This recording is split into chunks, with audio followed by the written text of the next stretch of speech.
नमस्कार। स्वागत है आपका फिर से रचना यदुवंशी के साथ रंगरेजी में। कैसे हैं आप? मेरे हिसाब से बिल्कुल स्वस्थ और व्यस्त होंगे, ऐसी मेरी कामना भी है।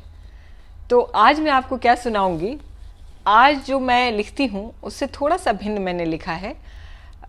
मैंने प्राचीन वास्तविक किरदारों को उठाकर अपनी परिकल्पना का एक आलेख लिखा है।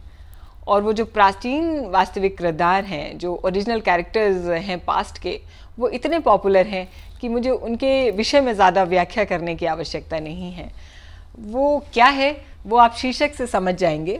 इस मेरे पीस का या आलेख का जो शीर्षक है वो है यदि आज बुद्ध होते। बुद्ध के विषय में बताने की आवश्यकता नहीं है।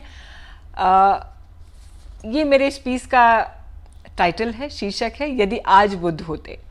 और छोटी सी बात मैं आपको बता दूं कि ये तो मैं आपको बताने के लिए बता रही हूँ कि ये मेरे पीस का टाइटल है, लेकिन जो YouTube पे जो मेरे इस पर वीडियो पर जो टाइटल होगा वो थोड़ा शॉर्ट हो सकता है, थोड़ा इससे डिफरेंट हो सकता है जो मैं आपको बता रही हूँ, क्योंकि YouTube पर टाइटल देने की अपनी सीमाएं होती हैं। तो वो टेक्निकलिटीज़ हैं, उस पर आप मत जाइए। शीर्षक है कि यदि आज बुद्ध होते, तो आप समझ जाइए कि, या आप अंदाज़ा लगाइए कि मैंने क्या लिखने की कोशिश की होगी। अंदाज़ा मत लगाइए, सुन लीजिए कि मैंने क्या लिखा है। तो सुनिए, यदि आज बुद्ध होते। माय लॉर्ड, ये आदमी कतई गैर जिम्मेदार किस्म का है जो आधी रात बिना मेरी क्लाइंट को इन्फॉर्म किए घर से निकल गया।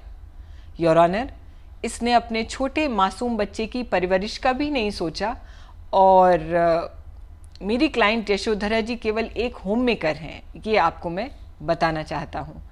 कानूनी कायदा कहता है कि या तो वो अपनी वाइफ यशोधरा को कॉम्पनसेशन दें, यानी मुआवजा दें, या फिर अपनी स्पिरिचुअल ट्रैवलिंग का प्लान रद्द कर दें। राजकुमारी यशोधरा का वकील अपनी पूरी ताकत झोंककर कानूनी बहस में सिद्धार्थ को लपेटने की कोशिश कर रहा था। Order, order. क्या डिफेंस की तरफ से कोई दलील है? जज साहब ने पूछा। तभी सिद्धार्थ के वकील अपनी कलफ लगी वाइट शर्ट और ताज़ा ड्राइक्लीन काले कोट में शान से उठे और अपनी फाइल में से एक पन्ना निकालकर जज साहब की टेबल पर रखकर बोले, योर ऑनर, ज़रा इस कुंडली को देखें, जिसमें मेरे क्लाइंट सिद्धार्थ के फैमिली एस्ट्रोलॉजर ने इनके जन्म के समय ही ये भविष्यवाणी कर दी थी कि this boy can be a great sage, यानी ये लड़का एक महान संत भी हो सकता है। सिद्धार्थ का वकील अपनी दलील पूरी नहीं कर पाया, तब तक यशोधरा के वकील ने इंटरप्ट किया। माय लॉर्ड, मेरे काबिल दोस्त बहुत दकियानूसी बातें कर रहे हैं और उसमें भी पूरी बात नहीं बता रहे हैं। जज साहब ने हैमर पटका। Order, order, objection over ruled.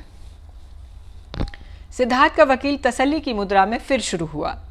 Your honour, my client has been quite an spiritual guy since his teenage.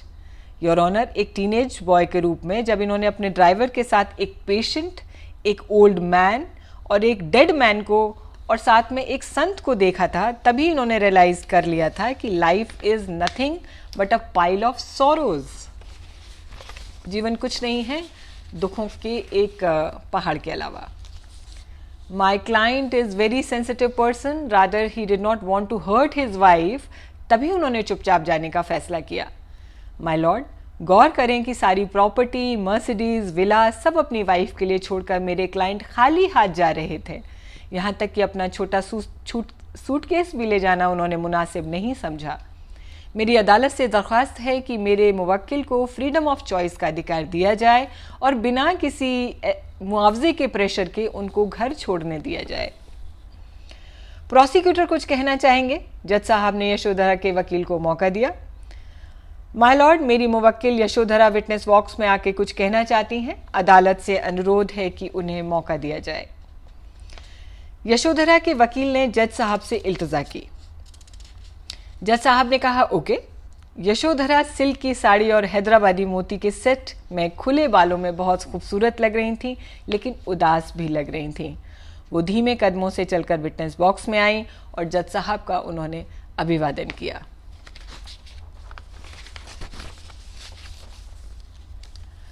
Yashodhara ने रुंधे गले से गीता को छूकर सच बयान करने वाली शपथ ली। कुछ क्षणों के सन्नाटे के बाद उन्होंने कहा, जज साहब, मैं जानती हूँ कि वकालत के पेशे की अपनी कॉम्प्लिकेशंस होती हैं, किंतु मेरे वकील द्वारा कही गई सारी बातें सच नहीं हैं।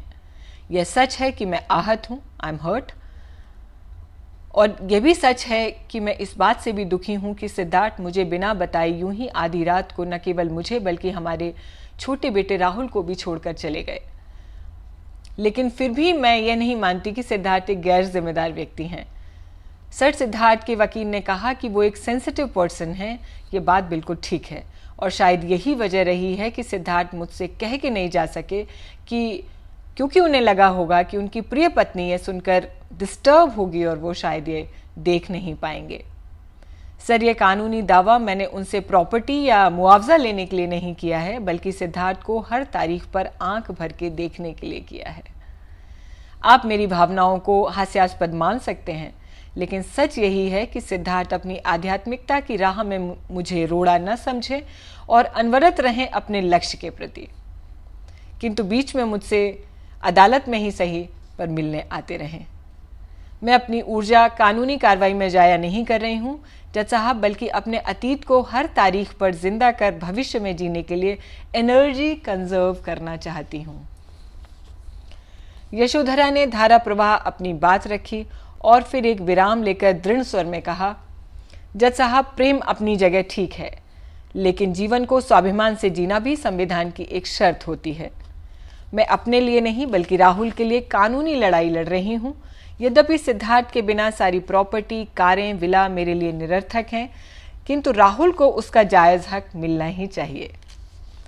सिद्धार्थ का नाम और उनकी जायदाद का राहुल इकलौता वारिस है, और शायद सिद्धार्थ की तरह वो भी एक सेज यानी संत बनना चाहे, तो उसके भविष्य के लिए मुझे मटेरियलिस्टिक होना ही होगा।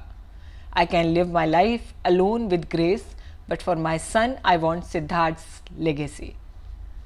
सिद्धार्थ अनवरत यशोधरा को देख रहे थे और यशोधरा इसे महसूस भी कर रही थी, किंतु अपने पूरे वक्तव्य में यानी स्टेटमेंट में यशोधरा ने एक बार भी सिद्धार्थ की तरफ नहीं देखा, क्योंकि तब वो शायद एक शब्द भी न बोल पाती। अंतिम बार सिद्धार्थ की तरफ देखते हुए यशोधरा ने कहा, सिद्धार्थ, जब तुम बुद्ध बन जाओ, सिद्धार्थ जब तुम बुद्ध हो जाओ तो मुझे थैंक यू कहना मत भूलना।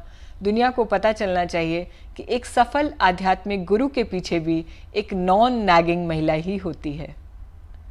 जज साहब निशब्द थे, वकील हैरान, और सिद्धार्थ को जैसे समय से पूर्व ही बोधिसत्व प्राप्त हो चुका था। कैसा लगा मुझे आपको ये काल्पनिक आलेख? मुझे तो लिखते वक्त अच्छा लगा था। लेखकों को तो अपनी सारी पीसेस पसंद ही आते हैं, असली फैसला तो पढ़ने वाले और सुनने वाले करते हैं। ये जब मैं लिख रही थी तो मेरे दिमाग में दो चीज़ें थी। एक तो ये कि आज के परिप्रेक्ष्य में अगर यशोधरा और बुद्ध होते तो शायद मामला ऐसे ही अदालती कार्रवाई से गुजरता, और मुझे लगा कि यशोधरा ने कुछ ऐसा ही सोचा होगा, शायद वो कुछ ऐसा ही विटनेस बॉक्स में आके कहती। और दूसरी बात ये कि ये मैं हमेशा सोचती हूँ कि जो भी ये अतीत के और बल्कि वर्तमान में भी those man who have become great, उनके पीछे एक महिला ही होती है हमेशा। आप देख लीजिए, रामायण काल से लेकर के तुलसीदास जी के पीछे रत्नावली थी।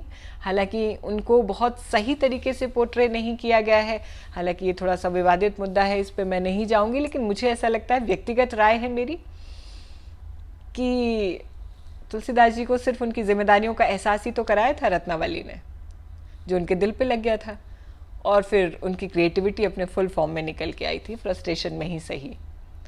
ऐसे ही बुद्ध हो गए।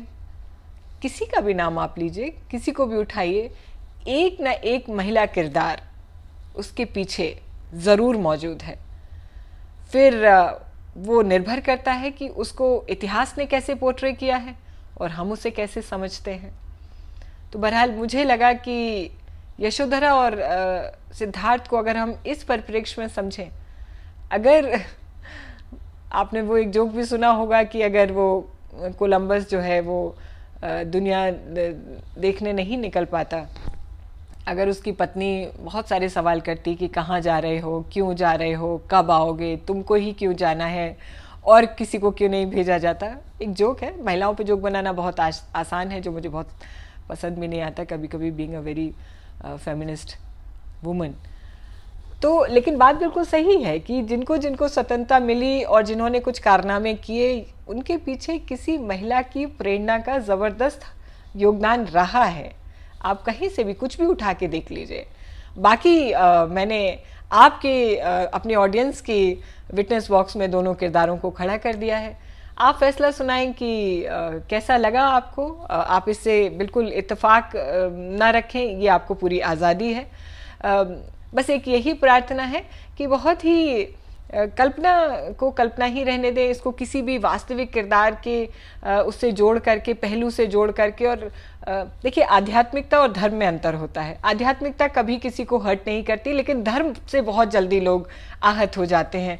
तो धर्म से इसका कोई लेना देना नहीं है। यशोधरा यशोधरा है, सिद्धार्थ सिद्धार्थ हैं, उनके आगे कोई सरनेम नहीं लगा है।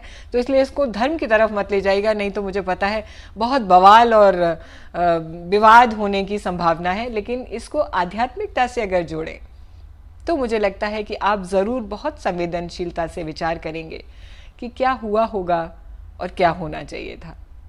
मुझे आपकी टिप्पणियों का इंतज़ार रहेगा और आप मुझे अभी से सुनने के तुरंत बाद से भेजना शुरू कर दें। जाते जाते एक बहुत ख़ास बात आपको बता के जा रही हूँ मैं, कि मैंने बीच में आपसे एक अपने एपिसोड में जिक्र किया था कि मैं आपको कुछ और कहानियाँ और किस्से और ऐसे पीसेस जो बहुत अच्छे हैं, बहुत अच्छे लोगों द्वारा लिखे गए हैं, वो मैं आपको सुनाना चाहती हूँ।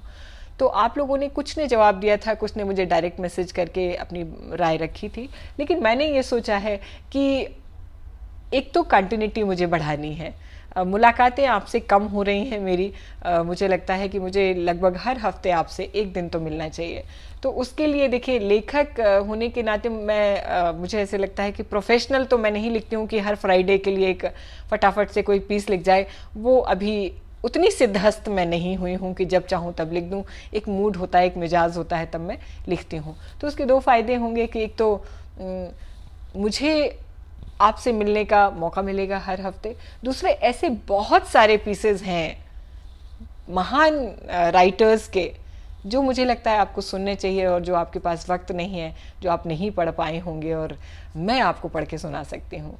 तो अब की बार से हम ऐसा ही करने वाले हैं। हम हर हफ्ते मिलने वाले हैं रंगरेजी में, कभी अपनी लिखी कहानियों के साथ और कभी कुछ दूसरी कहानियों, किस्सों और बहुत महानतम पीसेस के साथ, जिन्हें सुन करके आपको सच में आनंद आएगा। तो मिलती हूँ अगली कड़ी में अगले ही हफ्ते। अपना लिखा होगा या किसी और का, वो मैं आपको उसी दिन बताऊंगी। बने रहिए मेरे साथ, यानी रचना यदुवंशी के साथ रंगरेजी में। बहुत शुक्रिया, बहुत धैर्य और बहुत प्यार से आप मुझे सुनते हैं और टिप्पणियाँ लिखते हैं। मुझे इंतज़ार रहता है। नमस्कार।